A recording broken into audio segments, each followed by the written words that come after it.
I'm Rebecca Fryer with Kingstonist News. Here's what's making headlines today, May 10th, 2022.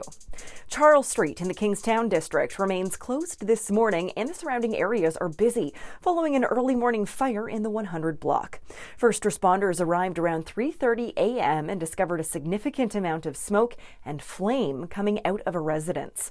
As of 7:30 a.m., crews were still on scene, resulting in a number of local street closures, causing some extra local traffic for the morning commute.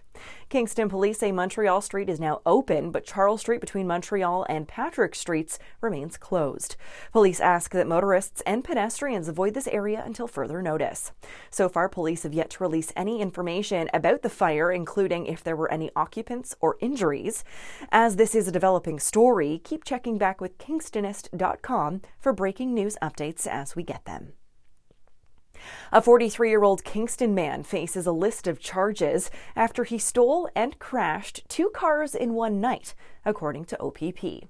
Police say it was just before 4 a.m. on May 9th that they got a call about a single vehicle collision on Road 38 in central Frontenac Township.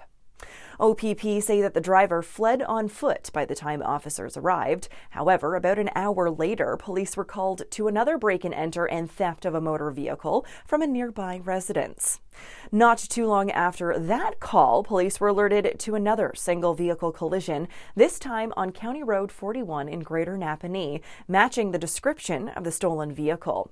OPP were able to catch the suspect, this time as he fled on foot. Joseph Badur of Kingston faces numerous charges, including theft, possession of a prohibited weapon, and failing to comply with probation.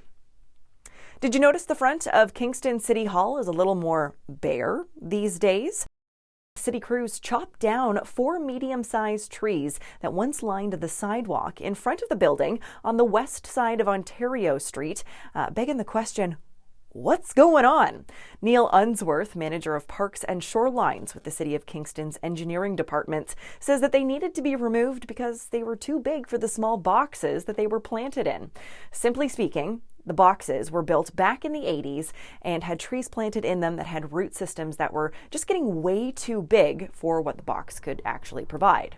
So the trees have been replaced at least once before, and the same problem has persisted. The trees' roots get too big and then the trees begin to die. So the city says they're not really sure exactly what species of tree they're going to try to put in there next, but in the meantime and over this summer, you will see the planters filled back up with ornamental garden displays that they will still look nice, but new trees will be planted in them this coming fall. And lastly, the Algonquin and Lakeshore Catholic District School Board students and families have been invited to participate in the first ever See Me in ALCDSB survey, a confidential and voluntary student census happening now until May 20th. The census aims to collect student demographic and identity data, including information about language, gender, sexual orientation, race, ethnicity, and more, and includes questions about students' school experiences. The information that is collected will allow the school board researchers to identify areas of improvement in the school system. The survey for secondary students will be completed by students during class time, and the survey for students in kindergartens through grade 8 are to be completed by you parents and guardians at home on behalf of your kids. You should have gotten an email with the link.